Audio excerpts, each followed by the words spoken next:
this evening. Caitlin McNally, and Caitlin. Caitlin is our manager of compliance. She also has a tremendous amount of experience in air toxics, which is what we're mostly concerned with here at Salud Beach. I also have our public information officer, Liz Hoffman here. So thank you for attending tonight, guys. Anyway, Santa Barbara Air Pollution Control District, or special district, and our mission is to protect the people and the environment of Santa Barbara County from the effects of air pollution. And that's our mission. Part of that mission is to respond to any citizen complaints that we may receive.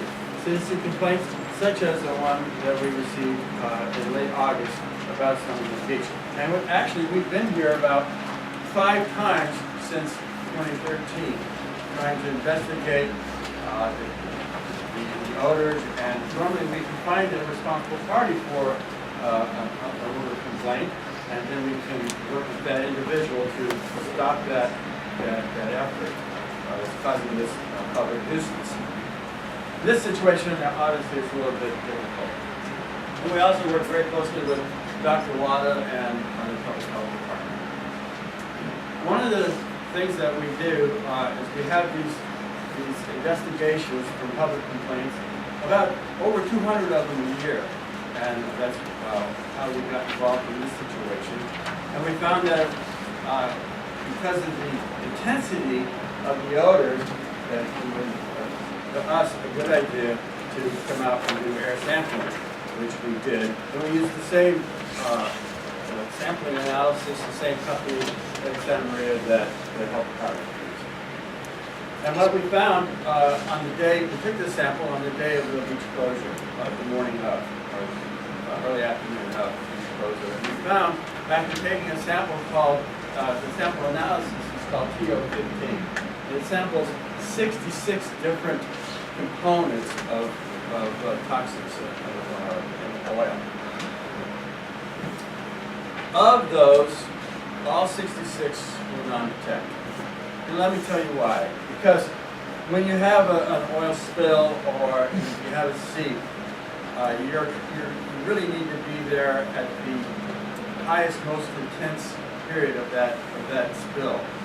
Because there's 3 components of the vapors. There's very light vapors, there's medium vapors, and there's heavy vapors. What we're smelling out there today would probably be the more heavy vapors. The lighter vapors are the ones that basically burn off very quickly. And those are the more toxic vapors, the one that we're trying to get samples for. So we'd like to try to get back out here again and take a better sample during a period where the vapors are more concentrated, and we can see what the public health impacts might be, and work that with Dr. Wada and the Public Health Department. So at Santa Barbara County, we do have everything about Summerlin Beach that we have situation on our website and our homepage, and that's just very simply rair.org. And you can find us there. We have also there's also the sample, which, as I said, we're all non-detected for all 66 components of the sample analysis. Are there any questions? Yes, what are you doing? well, we try to find the area along the beach that seems to have the highest intensity of the odor. We'll take it at that location. So where was that on the 21st? It was, I think, on the closer to the Carbajal location. We had an inspector go out that had been there on Thursday the 20th as well and experienced some of the odors. And so he walked the length of the beach and found the location that was higher intensity odors and that sort of stuff. I just make note, if you smell odors, if you see oil, reporting it early is important. Because the earlier you report it, the better testing, the more testing we get. Yeah, and just to, I have a question, it's probably for you, Public Health. I don't know how many other parents from Summerlin Elementary are here, but in about 3 weeks we have our big fundraiser where the kids run for an hour mostly barefoot on the beach doing their jog-a-thon. And I'd actually like a recommendation from the county public health team as to whether we should have that jog-a-thon this year, given the conditions at the beach. It's in 3 weeks. It's in 3 weeks. Yeah, it's hard to predict right now. I was just out there prior to this meeting, and it actually looks pretty good. But again, conditions can change so quickly. I would say that whenever the children are scheduled to do that, if someone's there and you feel that there's an unusual amount of oil or odors, then you just contact us immediately, and we'll get someone out as quickly as possible to say whether or not it's safe.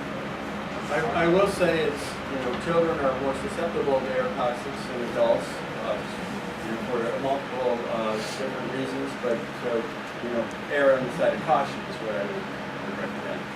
Also, our telephone number for complaints is 961-8800. That's our main number. Just call it if you have a complaint, and we will respond. Normally, we respond within 2 hours, but we're not a 24/7 organization, so we're not working on it. Thank you very much.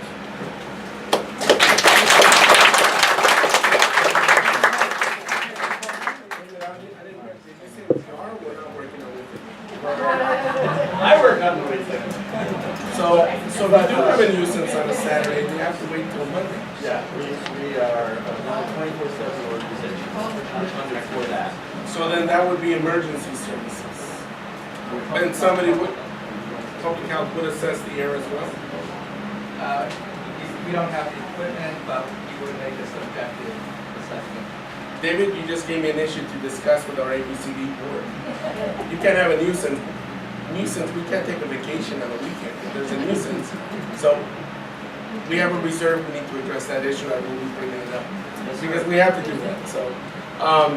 Thank you, David, for giving us that primer on what we do in terms of when we get calls of nuisances.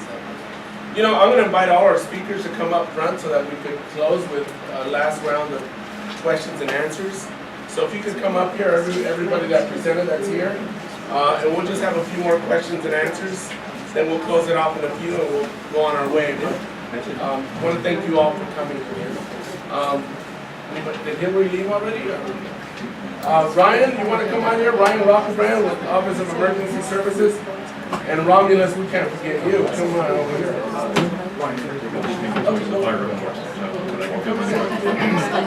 So, any questions, shoot away. We'll do it for 5 or 10 minutes. Yes, sir. Suspect that all those, whatever they went to, Can you speak up, please? were up to 400 feet deep. They were shallow wells. So that would be my guess, but we have no regulatory. We might be able to help you with that.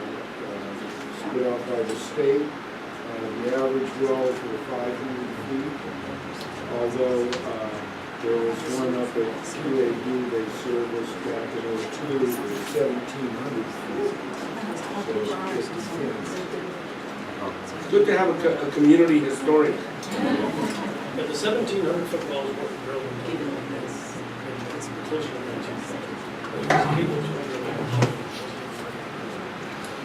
Yes. Okay. So, well, I understand that our goal here today is to cap the Becker well, preferably immediately.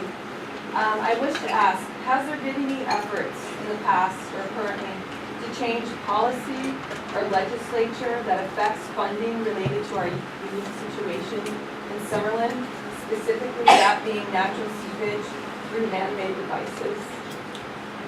Other than, unless the state lands, Steve, unless you have any response to that, I know we have our two, as a matter of fact, Stanley and Hillary, I'm going to ask you guys to come up here as well, because here's where the buck stops for all of us in government.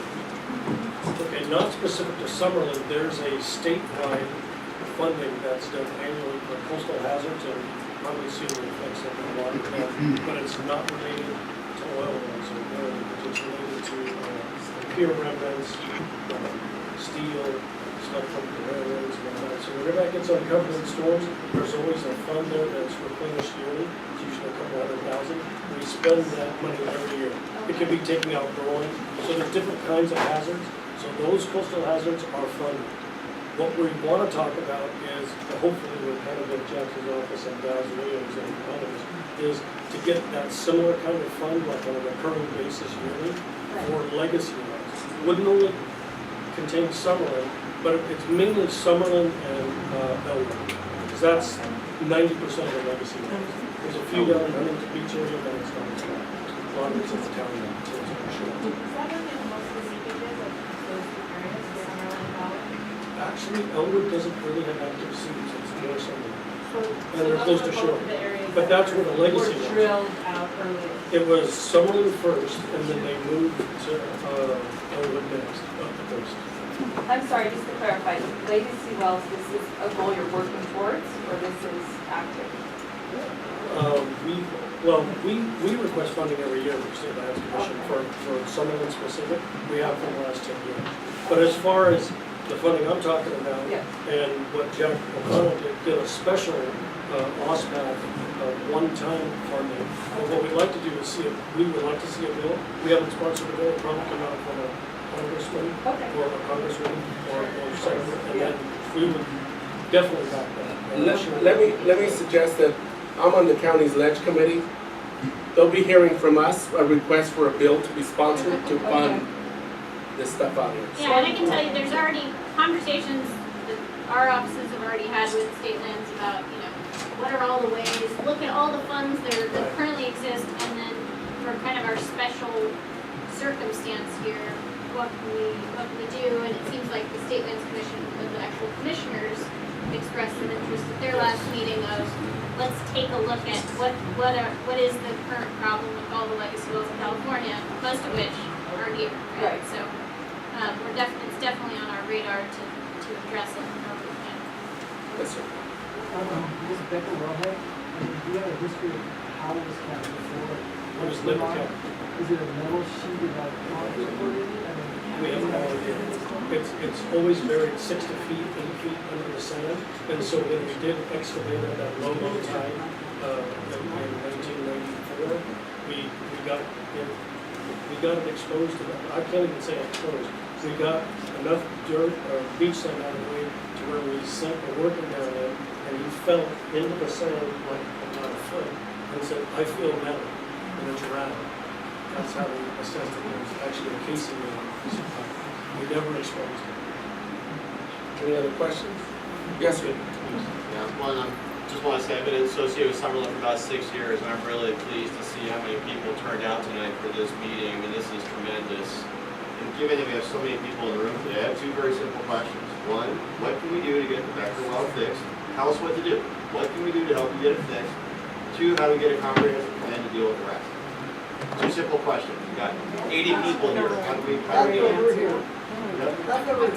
For starters, write me letters, because then that's what I'll be able to give our senators and State Lands Commission. Write the first district letters, and I will respond to you, but it'll be what I will use to send to them. So calls are okay, but emails or letters are better. Thank you. Please, everybody, if you're interested in working on this, I've been working on this issue for 2 years. I'm Lee Heller, and the person who sent out the email using the SCA Gmail account. Please reach out to me now or find me later. I'm happy to help you organize. I need people to help me with this. So that's right, Salud, Yes. contact me, we'll organize. Lee Heller will do it. Right. That is true. If you write your elected representative and say this is unacceptable, that really helps. We're going to proceed on our path to get the money and contractors to work on it, but there has to be this political pressure. Just so you know, I've been writing quite a bit.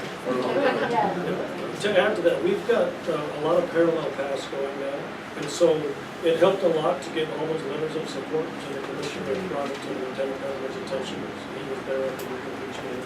So, I mean, part of what he said in the meeting was money shouldn't be a problem. So hopefully we're going to be, the state budget is a lot better than it has been in the previous years when it's always been negative. So we want to go after funds in multiple ways. And we'd like to get recurring funds. Are you detecting any methane coming from these seeps?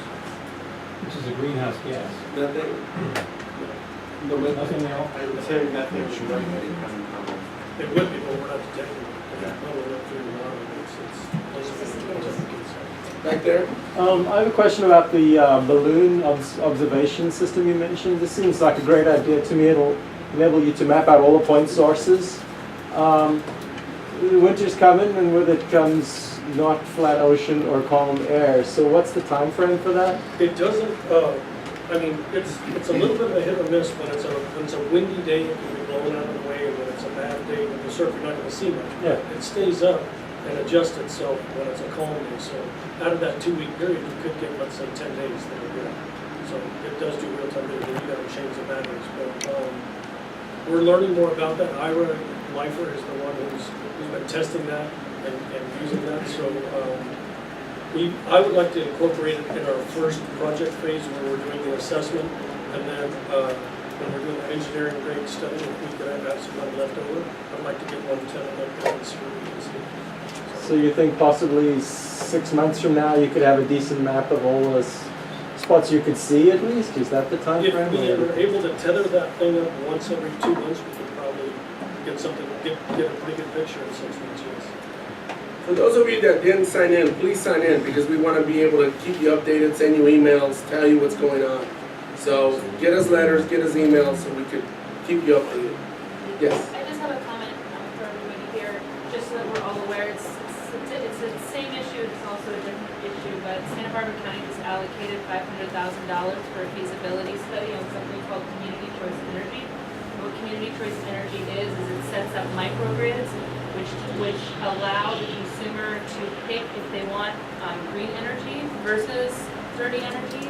And once the Community Choice Energy gets passed, it really puts energy in the hands of the consumer and our local citizens. So keep your ears out for that.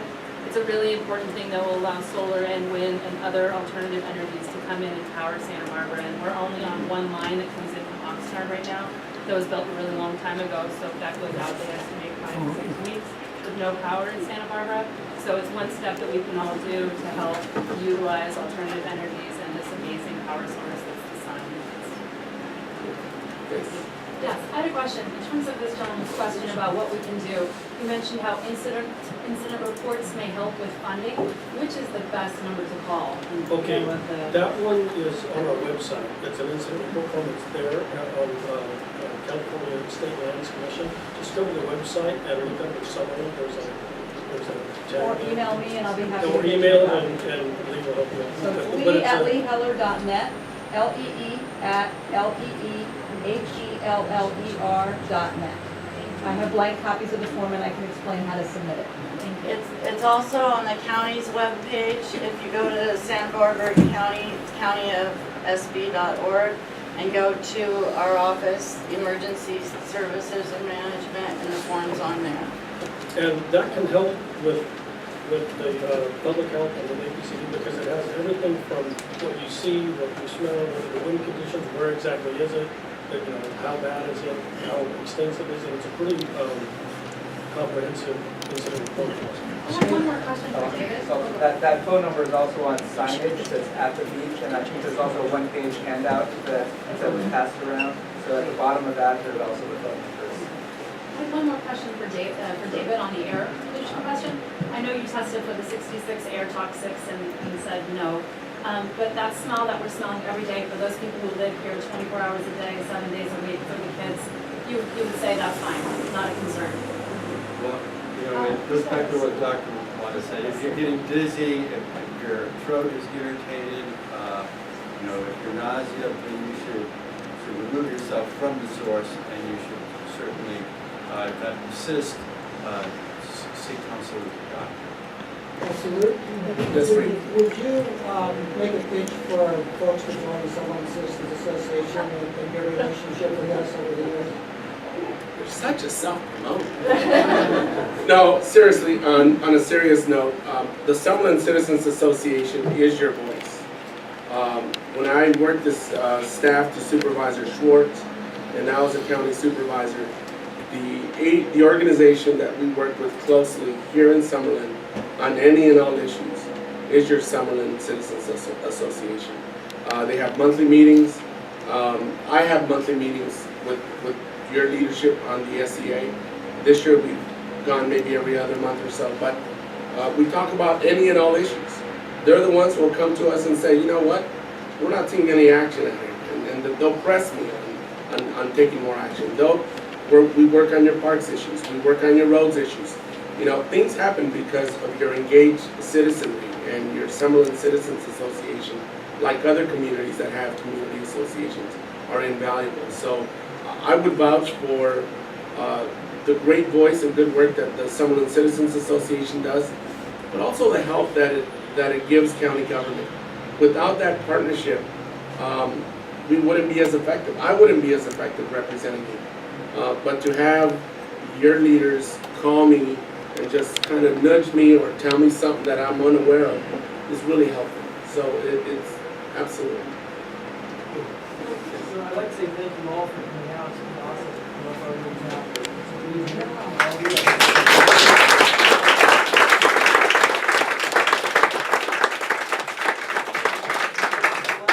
What kind of a timeframe do you think we're working at? That's a very important question. What is our time frame with the state lands? Our calendar item is on our website also, it's calendar item number 80 from August 19th, but it talks about 2 guide times. It could be September 29th and 30th, I believe, or October 29th. Those are the 2 target dates. But that's just for the initial That's the investigation, initial. not for the reabandonment. Yeah, no, reabandonment is not on the table at all. And That's to do the assessment and excavation, and then after that, put together the engineering. And you heard the timeline that Hillary's working with the county and us to see if there's any feasibility to submit some kind of grant. But I have a question for Stanley and Hillary, since they know the state legislative process. If we want a bill, the county asks, the community asks, what's the next window for you guys to help promulgate that? Is it next year? Is it, because we're already in that legislative session right now. We'll take the ideas at any time of year, but Realistically, But the next session, the next time for introducing legislation is January. And so then it would go through the process, and so if it were budget related, right, then it would be dealt with by the middle of June. If it were legislation that created, that was complicated, and not specifically money related, then that would, could be done in August. So it depends on what it looks like. But if it's budget related, June 15th generally, and then with the new fiscal year, that's when it would be. So if we're like creating a new fund or allocating a certain amount of money, that's what the timeline is. So in terms of the county, I'll put it on our legislative committee in the next month or 2. And we will put out our formal request asking our legislators to sponsor a bill. And then we'll follow up to make sure that the next window, when they can do that, it comes out in some form, whether it's requesting funds, establishing a fund, whatever needs to be done. We'll pursue it. We'll try to, Jeremy, for those of you that don't know, Jeremy Taylor's my chief of staff. He's the one that does all the work. And there he is. He's listening to all this. So what we're going to do is try to put together a letter, maybe an update, in either immediately to summarize what happened or a couple months down the road to let you know what transpired, what timelines are coming, at least general time frames. By then we should know that our county has submitted a request to our state legislators. We'll try to keep you posted. Summerlin's not really huge, so we should be able to get out a letter to you or again send you an email or something. I'll commit to you that we'll give you an update in the next few months. All right, or where we're at in terms of timeline. Thank you. Thank you. One last question, and that's it, unless we're done. Yes, sir. No. Yeah, no, that's the Yes. All we can do is roll with the punches, right? Yeah. But thank you. Thank you.